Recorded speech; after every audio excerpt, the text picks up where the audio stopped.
Good evening అండి. నిన్న యాప్రాల్లో ఒకటి సీరియస్ ఒకటి ఇష్యూ జరిగింది. ఇందులో కాంప్లైంట్ సుధీర్ కుమార్ అని ఉంటాడు. ఇతనికి తర్వాత ఈ అక్యూజ్డ్ సందీప్ కుమార్ ఇద్దరికి ఈ యాప్రాల్ భగత్ సింగ్ నగర్లో కిరాణా షాప్ దగ్గర చిన్న పెట్టి ఇష్యూ జరిగింది. ఏదో వాదులాట జరిగింది అనమాట, చిన్న పెట్టి ఇష్యూ గురించి. వీళ్ళంతా ఒకటే ఏరియాలో ఉంటారు వీళ్ళిద్దరు.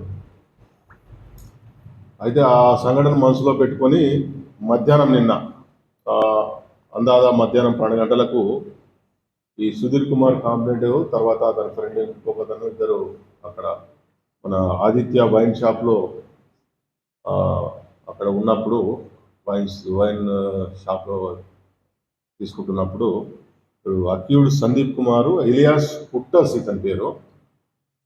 ఈ మార్నింగ్ జరిగిన ఈ వివాదాన్ని దృష్టిలో ఉంచుకొని అతని మీద కక్ష పెంచుకొని అతన్ని ఏదో ఒకటి చేయాలని చెప్పేసి ఒక రాడ్ తీసుకొని వచ్చేసేసి అతను ఆ రాడ్తో ఇనుప రాడ్తో అటాక్ చేసిండు. అటాక్ చేసి తీవ్రంగా తల మీద కొట్టడం వల్ల ఈ సుధీర్ కుమారు అన్కాన్షియస్ అయిపోయి అపస్మారక స్థితిలో వెళ్తే ఇమీడియట్గా అతన్ని గాంధీ హాస్పిటల్కు షిఫ్ట్ చేయడం జరిగింది. ఇతనితో పాటుగా మనకు ఇద్దరు వ్యక్తులు ఎస్ వివేక్ మరియు సుమిత్ భాగవత్, వీళ్ళు ముగ్గురు అసోసియేట్స్ అయ్యి వీళ్ళని ఇతని మీద అటాక్ చేశారు. తర్వాత అక్కడ గాంధీ హాస్పిటల్కి వెళ్ళి ఎస్ఐ రాము అక్కడ పోయి స్టేట్మెంట్ రికార్డ్ చేసి ఈ అటెంప్ట్ మర్డర్ కేసు రిజిస్టర్ చేయడం జరిగింది. తర్వాత ఈ అక్యూజ్డ్లను కూడా ఇమీడియట్గా వాళ్ళను అదే రోజు నిన్న సాయంత్రం వాళ్ళని అదుపులోకి తీసుకోవడం జరిగింది.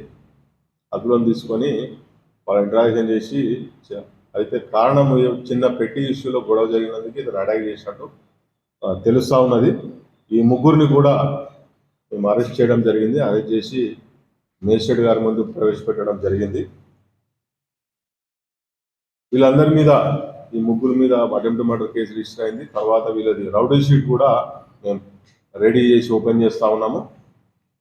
ఈ విధంగా చట్టాన్ని తమ చేతుల్లోకి తీసుకొని భౌతికంగా దాడులు చేస్తే మేము జవహర్ నగర్ పోలీసు వాళ్ళని కఠినంగా వివరించి వాళ్ళ మీద కేసులు కూడా కఠినంగా విధిస్తాము.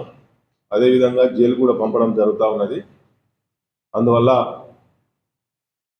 ఎవరైతే వీళ్ళైతే సంఘ వ్యతిరేక శక్తులు ఉంటారో వీళ్ళ మీద కఠినంగా వ్యవహరిస్తాము. కాబట్టి ఎవరు కూడా చట్టాన్ని తమ చేతిలోకి తీసుకోకుండా వాళ్ళకి ఏమైనా ఇష్యూస్ ఏమైనా ఉంటే వాళ్ళు పోలీస్ స్టేషన్కి వచ్చి వాళ్ళు పోలీస్ స్టేషన్లో కంప్లైంట్ చేయాలని మేము కోరుతా ఉన్నాము.